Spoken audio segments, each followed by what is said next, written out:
Welcome back to my study. आज हम करेंगे क्लास 7 हिस्ट्री का चैप्टर 8 रिलीजियस डेवलपमेंट्स। और अगर आपने अभी तक मेरे चैनल को सब्सक्राइब नहीं किया है तो कर देना, क्योंकि मेरे चैनल पे ऐसे ही और भी ज़्यादा पढ़ाई से रिलेटेड वीडियोस आते रहेंगे।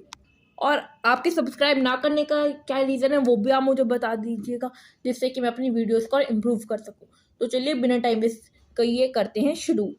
मेडिवल पीरियड में हमने काफ़ी सारे अलग अलग रिलीजियस की कल्चर्स का मिक्सिंग देखा, क्योंकि मेडिवल पीरियड में ही इंडिया में मुस्लिम्स आए थे और सूफीज़ आए थे, जिससे सबका कल्चर आपस में मिक्स होने लगा।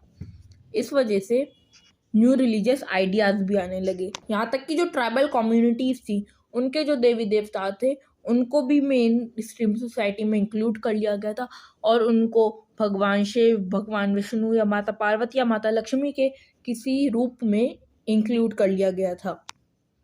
और जो उनके बारे में कहानियाँ थी वो भी हमारे ग्रंथों में का हिस्सा बन गई।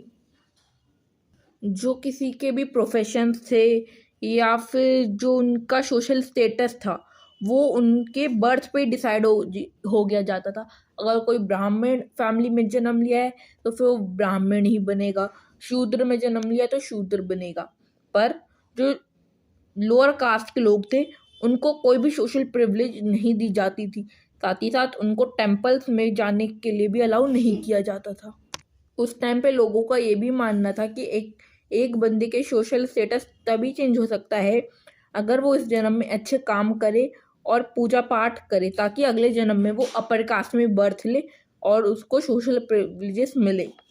कुछ लोग अब ये जो उनके साथ डिस्क्रिमिनेशन हो रहा था, जो इससे काफ़ी ज़्यादा डर गए थे, उससे लोगों ने बचने के लिए अपने आप को बुद्धिज़्म और जैनिज़्म में कन्वर्ट कर लिया, जो कि सोशल इक्वालिटी का मैसेज फैलाते हैं।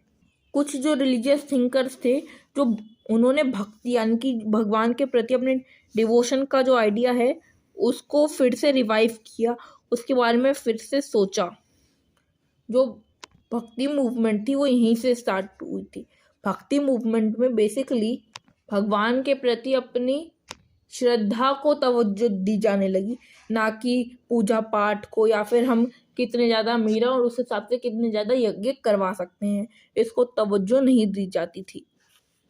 जो संत होते थे उन्होंने भक्ति को 2 फॉर्म्स में बनाया, एक तो सरगुण यानी कि गॉड विथ फॉर्म, या फिर निर्गुण God without any form. Sargun में आ जाती है जैसे मूर्ति पूजा होती है जैसे, और निर्गुण हो जाती है जिसमें हम कहें कि भगवान की कोई फॉर्म नहीं है उनके, तो उसमें वो मूर्ति पूजा नहीं होती, निर्गुण फॉर्म ऑफ भक्ति में। अब हम भक्ति मूवमेंट के बारे में डिटेल में पढ़ेंगे। पहले हम साउथ इंडिया के बारे में पढ़ेंगे, फिर नॉर्थ इंडिया के बारे में। तो साउथ इंडिया में भक्ति मूवमेंट 7th सेंचुरी में शुरू हुई थी। बेसिकली तिरुपति और कांची की जो विष्णु और शिव मंदिर थे वहाँ से भक्ति मूवमेंट शुरू हुई थी। इसको अलवर संतों ने, जो कि वैष्णव थे यानी कि भगवान विष्णु के जो भक्त थे उन्होंने, और नयानार संत यानी कि जो भगवान शिव के जो भक्त थे उन संतों ने से शुरू किया। इन संतों ने कास्ट इक्वालिटी को भी प्रमोट किया, यानी कि उन्होंने कहा कि किसी भी की भी कास्ट उसके बर्थ से डिसाइड नहीं की जा सकती है। इनमें से कुछ ने ये भी कहा कि मैन एंड वुमेन बराबर होते हैं, इनमें कुछ भी भेदभाव नहीं होना चाहिए। इस सबसे सोशल इविल्स भी कम हुए।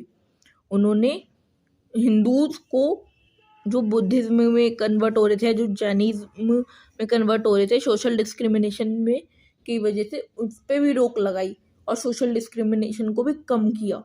जो चोला, चेरा और पांड्या रूलर्स थे साउथ इंडिया में, जिनका किंगडम्स थे, उन्होंने भक्ति मूवमेंट को सपोर्ट किया by building temples for God's.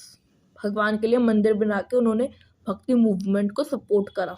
जो अलवर और नयानार सैंड्स थे इनमें से कुछ बहुत ज़्यादा पॉपुलर हुए और इनको काफ़ी ज़्यादा तवज्जो दी जाने लगी।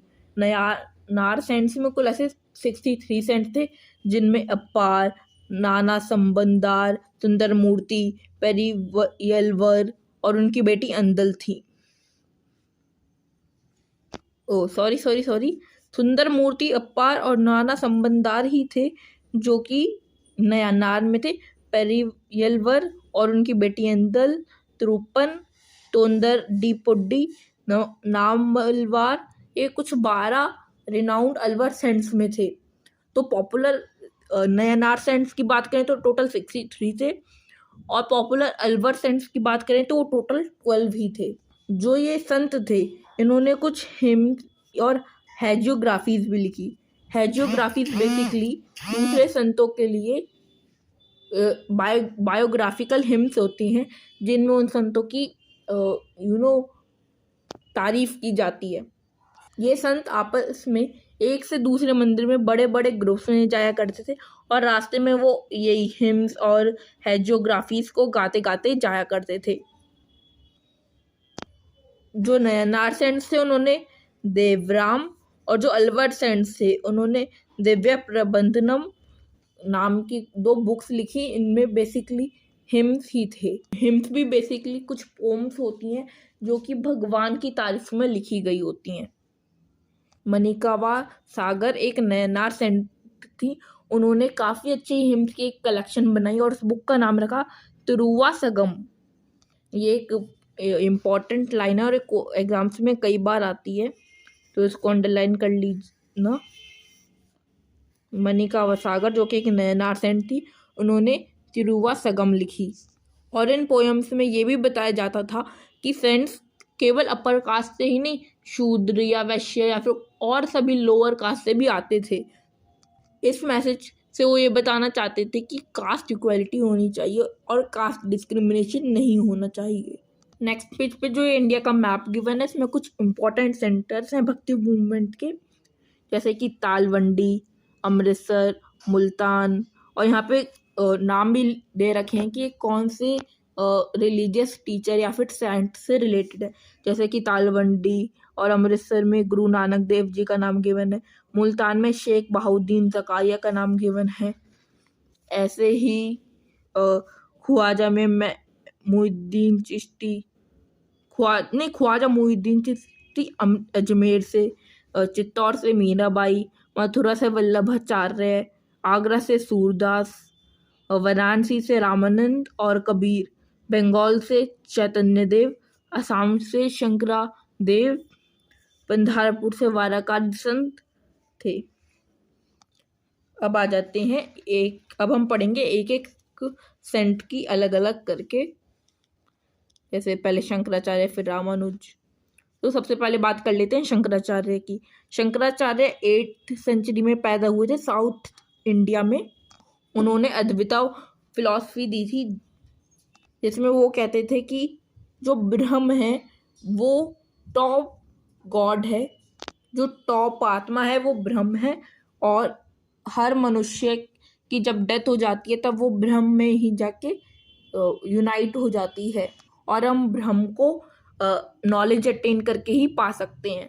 शंकराचार्य ने मठ स्थापित किए, जैसे कि बद्रीनाथ, पुरी, द्वारका और श्रृंगेरी। यहाँ पे तो श्रृंगेरी गिवन है, कई लोगों का मानना होता है कि रामेश्वरम एक मठ है, पर यहाँ पे श्रृंगेरी गिवन है।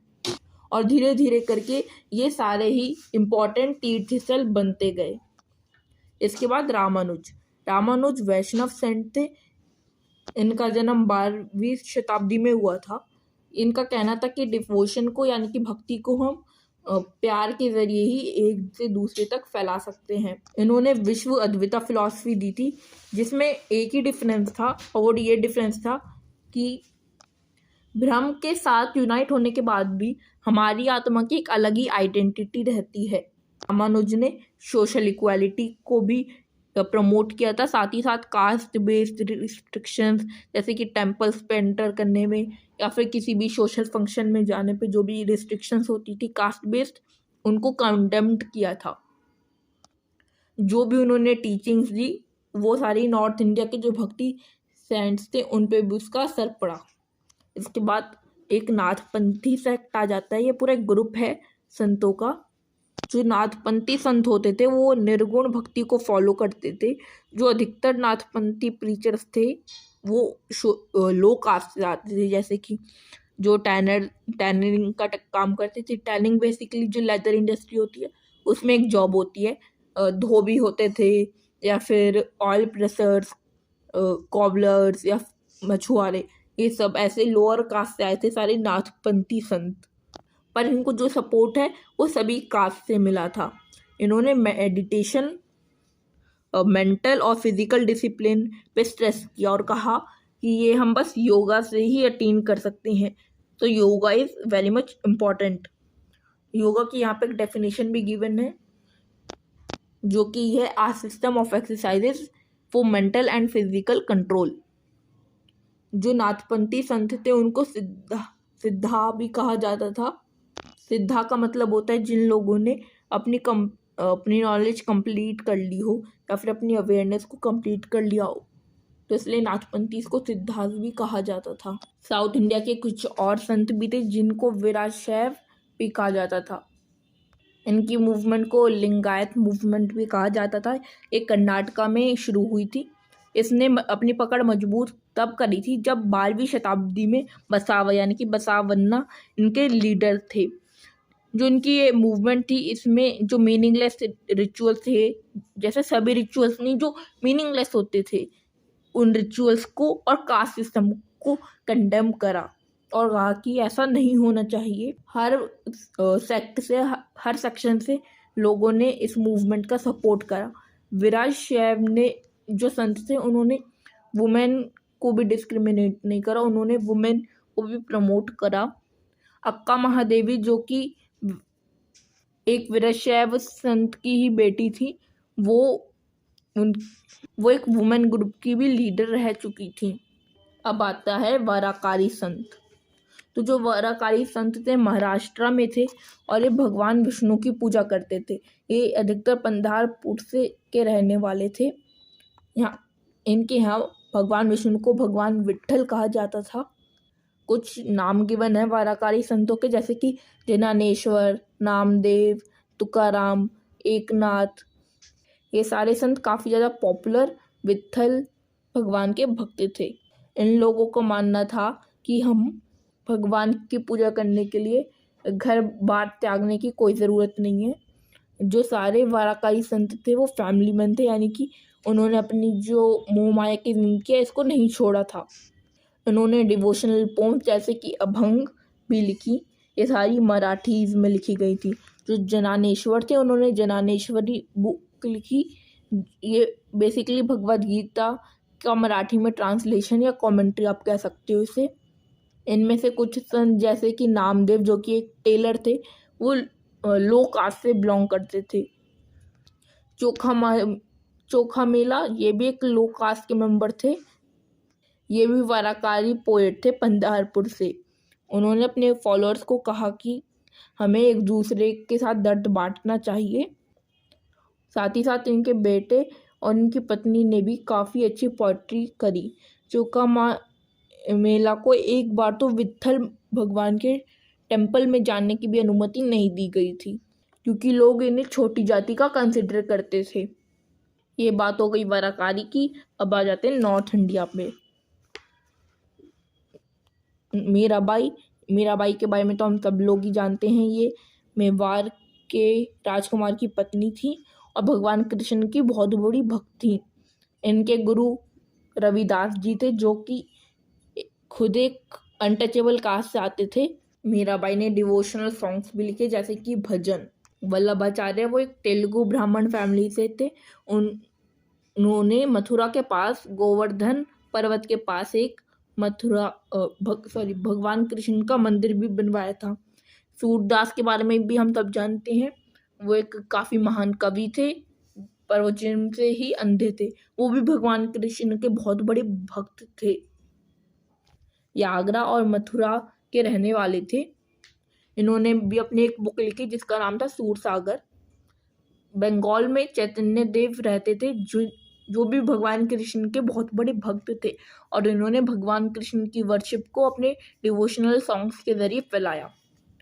वाराणसी के रहने वाले संत रामानंद थे। ये भगवान राम के भक्त थे। और तुलसीदास जी के बारे में भी हम सब जानते हैं। इन्होंने रामचरितमानस लिखी थी, जो कि राम जी के ऊपर थी, और ये भी काफ़ी ज़्यादा पॉपुलर बुक है। असम के संत शंकर देव थे। ये भगवान विष्णु और भगवान कृष्ण के बहुत बड़े भक्त थे। शंकर देव ने भी कास्ट सिस्टम को कंडेम करा। उन्होंने अपनी जो भक्ति का मैसेज है वो असमीज लैंग्वेज में फैलाया अपने डिवोशनल सॉन्ग्स और डांस और ड्रामा के ज़रिए। उन्होंने नाम घर भी बनाए जहाँ पे लोग इकट्ठे होते थे और रिलीजियस डिस्कशंस करते थे। यहाँ पे कुछ रिलीजियस फंक्शंस या सोशल फंक्शंस भी हुआ करते थे। और इन सभी संतों की जिनकी अभी तक हमने बात करी, इनके द्वारा लिखी हुई बुक्स आज भी काफ़ी ज़्यादा पॉपुलर हैं, जैसे कि रामचरितमानस या फिर मीरा के भजन या फिर सूरदास के जो बुक हैं उसके सारे दोहे। ये तो हमारी 6th to 9th के कई सारी सिलेबस में भी आती हैं। 8th में जैसे कि सूरदास के पद आते हैं, 7th में और 6th में रहीम के दोहे आते हैं, कबीरदास के दोहे आते हैं। तो इन सब की कॉम्पोजिशंस आज तक भी काफ़ी ज़्यादा पॉपुलर हैं। तो कैसी लगी वीडियो? अगर वीडियो पसंद आई हो तो लाइक का बटन कीजिएगा, शेयर कीजिएगा और कमेंट में बताइएगा कि मैं इसको और किस तरीके से इम्प्रूव कर सकता हूँ।